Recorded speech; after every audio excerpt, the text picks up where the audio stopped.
E hoje a nossa palavra vai ser baseada nesse vídeo, com o chamado de Jeremias, esperança, um propósito de Deus. A gente vai entender um pouco melhor como que nós precisamos firmar a nossa esperança em Deus, como que Deus tem um plano específico para cada um de nós. O nosso texto base vai ser justamente o texto do vídeo, que está em Jeremias 29, versículo 1 ao 14, vocês podem acompanhar ali no telão, que diz: Eu escrevi uma carta aos judeus que Nabucodonosor havia levado como prisioneiros de Jerusalém para a Babilônia, autoridades, sacerdotes, profetas e todo o povo. Isso aconteceu depois de terem saído de Jerusalém o rei Joaquim, a sua mãe, os oficiais do palácio, as autoridades de Judá e de Jerusalém, os carpinteiros e os operários especializados. O rei Zedequias de Judá mandou que Elasa, filho de Safã, e Gemarias, filho de Ilquias, levassem a carta ao rei Nabucodonosor, da Babilônia. Ela dizia: O Senhor Todo-Poderoso, Deus de Israel, diz o seguinte a todos os judeus que ele deixou Nabucodonosor levar como prisioneiro de Jerusalém para a Babilônia. Construam casas e morem nelas, plantem árvores frutíferas e comam as suas frutas. Casem e tenham filhos, e os filhos casem e tenham filhos. Vocês devem aumentar em número e não diminuir. Trabalhem para o bem da cidade, para onde os mandei como prisioneiros. Orem a mim, pedindo em favor dela, pois, se eles estiverem bem, vocês também estarão. Eu, o Senhor Todo-Poderoso, Deus de Israel, os estou avisando para que não se deixem enganar pelos profetas que vivem no meio de vocês, nem por aqueles que dizem que podem adivinhar o futuro. Não deem atenção aos sonhos deles. Eles dizem mentiras em meu nome. Eu não os enviei. Eu, o Senhor, estou falando. O Senhor Deus diz ainda: quando 70 anos da Babilônia passarem, eu mostrarei que me interesso por vocês e cumprirei a minha promessa de trazê-los de volta à pátria. Só eu conheço os planos que tenho para vocês: prosperidade e não desgraça, e um futuro cheio de esperança. Sou eu, o Senhor, quem está falando.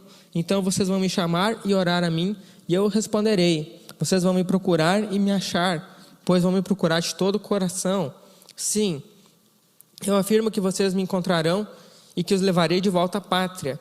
Eu os ajuntarei de todos os países, de todos os lugares por onde espalhei, e levarei vocês de volta à terra, aonde tirei e levei como prisioneiros. Eu, o Senhor, estou falando. Jeremias 29, 1 ao 14. Irmãos, é muito interessante a gente ver esse contexto onde Deus colocou o povo, né? Aqui Deus, por amor ao próprio povo, Ele permitiu que o povo se tornasse cativo na Babilônia, né? Por amor ao próprio povo, Deus permitiu com que aquele povo se tornasse escravo e estivesse sofrendo, com a finalidade de que eles aprendessem algumas situações, aprendessem algumas questões. E é interessante a gente enxergar que muitas vezes aquele povo lá não estava conseguindo enxergar um futuro.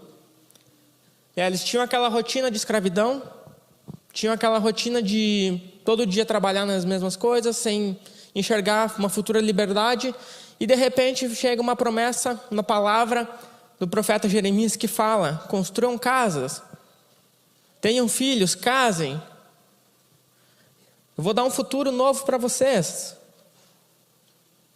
E aquele povo foi um baque, porque eles não imaginavam aquilo. Da mesma forma, a gente pode ter hoje em nosso meio irmãos que não estão enxergando um futuro.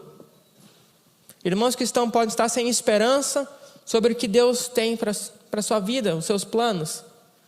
E a gente quer trabalhar um pouco justamente isso essa noite. Que em meio às situações difíceis que a gente pode estar passando na nossa vida, a gente precisa manter viva a nossa esperança. E o nosso primeiro ponto é que a gente precisa manter a esperança em Deus. Então, mantenha a sua esperança em Deus. Nosso pastor Edson sempre nos ensina que esperança é esperar com perseverança. Você ter esperança é você conseguir esperar firmemente por algo que vai acontecer no futuro. Não se desviar daquele propósito.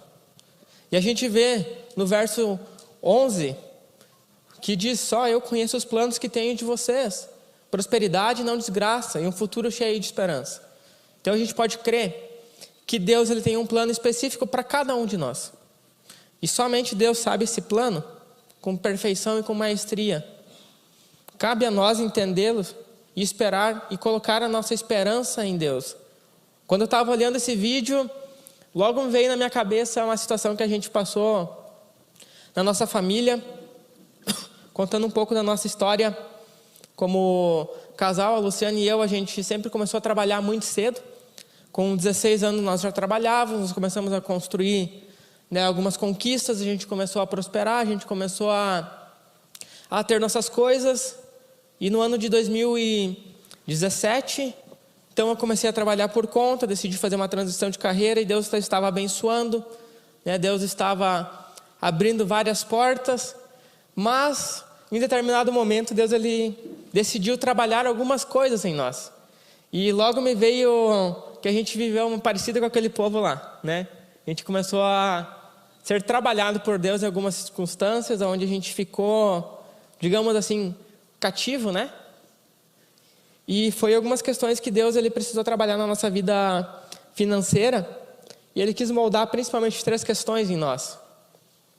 Primeira questão, como a gente começou a trabalhar muito cedo, conseguir conquistar tudo sozinho, a gente se criou pessoas orgulhosas, onde a gente confiava muito no braço, né, que a gente tinha, muito na nossa própria força, muito nas nossas próprias decisões, muito no nosso achismo que a gente sempre estava certo, muito no que a gente estava fazendo e esperando lá na frente, e não muitas vezes no que Deus podia prover. Isso tanto pessoal meu quanto familiar nosso, né? E através disso Deus começou a fazer com que a gente aprendesse a quebrar esse orgulho, a pedir ajuda, a compartilhar problemas, a compartilhar dificuldades. Deus ele nos ensinou uma nova visão também sobre dinheiro, principalmente sobre casal. A gente teve uma fase na nossa vida onde ninguém sabia o que fazer com o salário, né? A Luciana tinha o salário dela, eu tinha o meu, a gente ia vivendo, né? Ia fazendo as coisas, mas exatamente aquela cumplicidade de casal a gente não tinha. E Deus ele precisou nos ensinar isso. Nos ensinou que como a gente é uma só carne, as nossas finanças também deveriam ser uma só carne, né? A gente deveria ter essa cumplicidade. O dinheiro era nosso, a gente teve que aprender a realmente utilizar para as nossas necessidades como um só. E principalmente Deus nos ensinou também sobre necessidades e desejos, aonde muitos desejos que a gente imaginava que eram necessidades, na verdade eram simplesmente desejos, né? Por exemplo, você comer uma pizza todo final de semana, né? É uma necessidade. Muitas vezes para nós naquela época parecia, mas Deus nos ensinou que não. Na realidade que nós estávamos não era uma necessidade, era um desejo. E a gente foi entendendo isso. E o que nos fez se apegar à esperança em Deus foi as promessas que Deus colocou na Bíblia, as promessas que Deus colocou na sua palavra. A promessa que eu mais me apeguei é que não iria nos faltar nada, que Deus iria suprir todas as nossas necessidades. E glória a Deus que Deus supriu todas as nossas necessidades. Através disso Ele nos ensinou o que era necessidade, né? A gente brincava, né, que a gente colocava aquela hashtag Deus no controle, né? Mas quando a coisa fugia do nosso controle, que a gente achava que não devia ser daquele jeito, a gente praguejava, né? Muitas vezes o nosso controle não é o controle de Deus. Deus ele está sim no controle. Então aceite esse controle que Deus quer para a sua vida. E eu lembro que a gente foi vivendo. E a gente foi realmente fazendo o ponto 2 da nossa mensagem, que é continue fazendo a sua parte. A gente vê no texto de Jeremias, versículos 5 e 7, que fala: construam casas e morem nelas. Plantem árvores frutíferas e comam as suas frutas. Casem e tenham filhos, e os filhos casem e também tenham filhos. Vocês devem aumentar em número e não diminuir. Trabalhem para o bem da cidade onde os mandei como prisioneiros. Orem a mim pedindo em favor dela. Pois se ela estiver bem, vocês também estarão bem. É engraçado que a gente olhar com aquele contexto lá. Era um contexto onde muitas vezes as pessoas não conseguiam enxergar aquilo ali. Imagina você receber uma palavra: construa uma casa. E o que você tinha em mãos? Nada, né? Talvez você pode pensar: vou começar a construir uma mansão então, né? Para mim construir. E você já põe na cabeça lá: vou construir um prédio, né? Só que Deus, Ele nos pede para não esperar condições ideais, porque se eles fossem esperar condições ideais, eles não fariam. Comece com o que você tem, né? E não esmoreça com isso. Nunca espere as condições ideais. As portas que Deus abre para nós, muitas vezes não são as portas que nós esperamos. Ao menos para mim a vida foi assim. Algumas portas que Deus abriu não eram talvez as portas que eu imaginava, mas eu fiz o meu melhor com aquelas portas que estavam sendo abertas. E é isso que é interessante a gente começar a entender, que a gente precisa começar a fazer a nossa parte com isso. Ter essa disciplina de não pular as etapas. E a gente se apegou também a 3 pontos, que foi nós conseguirmos continuar fazendo a nossa parte, continuar trabalhando, continuar esperando que Deus iria sempre estar suprindo, mas de acordo com a nossa realidade que a gente estava vivendo, cuidando da nossa família e contribuindo também com a sociedade, contribuindo com a igreja. A gente nunca deixou de estarmos aqui, a gente nunca deixou de cuidar da nossa família com o que a gente estava vivendo. E é interessante a gente entender isso, que as condições que Deus ele nos dá é para que a gente possa gerar esse aprendizado. Possa gerar um aprendizado e principalmente comece a entender que Deus está no controle, abrindo as portas certas. A gente precisa entender o ponto 3, que através dessas portas a gente precisa viver no tempo de Deus.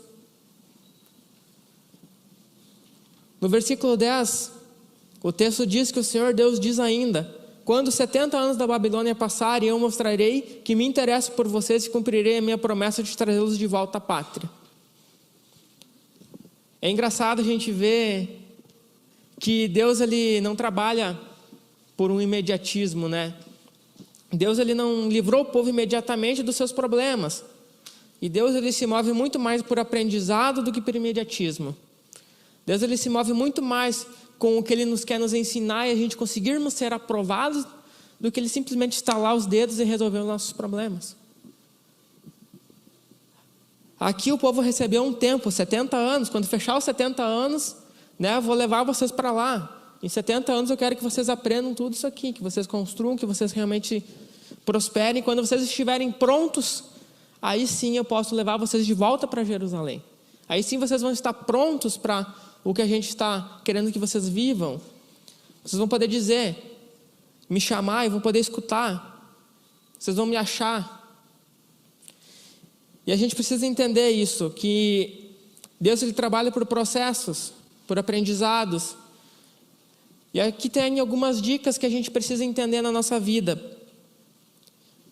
Principalmente como a gente deve se portar em relação a esse tempo de Deus. Como evitar de reclamar sobre esse tempo que a gente está vivendo na nossa vida. Evitar de se vitimizar com o que tu está vivendo. Parar de murmurar, de se lamentar. Quem me conhece mais de perto sabe que poucas coisas me tiram assim do sério, assim, de me irritar, mas uma delas é a pessoa murmurenta. Tu fala uma coisa, Felipe, ela já... mas podia ser assim, né? Tu dá uma outra ideia, não, mas isso aqui não funciona. Mas não enxerga que é Deus. Não, mas não pode ser Deus isso aqui. Deus é amor. Né? Gente, quanto mais tu insistir em ficar duro o teu coração e entender o processo de Deus, mais Deus vai ter que insistir contigo. E cada vez Deus vai dar uma insistida um pouquinho mais forte até tu entender. Então evite de reclamar, de se vitimizar. Pelo que Deus está abrindo as portas para você, pelo que Deus está te colocando a viver hoje. Encontre favor em tudo que Deus está fazendo na tua vida. Talvez não é a vida que você queira estar vivendo hoje, mas é a vida que Deus está te proporcionando. Né? Se mantenha na esperança em Deus. Eu fico imaginando, o povo estava escravo. Imagina um escravo ter que estar abençoando o patrão. Por isso que eles enlouqueceram no vídeo. Não, isso não pode ser de Deus, como é que eu vou abençoar? Não façam isso. Se eles forem bem, vocês também vão bem. Então, irmãos, não espraguejem o emprego de vocês. Não espraguejem as oportunidades que Deus está dando. Seja grato. Não murmure. Aprenda a encontrar favor nisso. Aprenda a encontrar graça. Aprenda a encontrar esperança, a esperar com perseverança no que Deus está te dando agora. E a nossa conclusão, irmãos, é que Deus ele tem um plano para cada um. Viva com esperança nos planos de Deus. Uma das coisas mais incríveis que Deus tem para mim é que Ele tem um plano para cada um. Ele tem um plano onde cada um tem um papel de protagonista, um papel incrível. E vale a pena a gente esperar isso, buscar isso.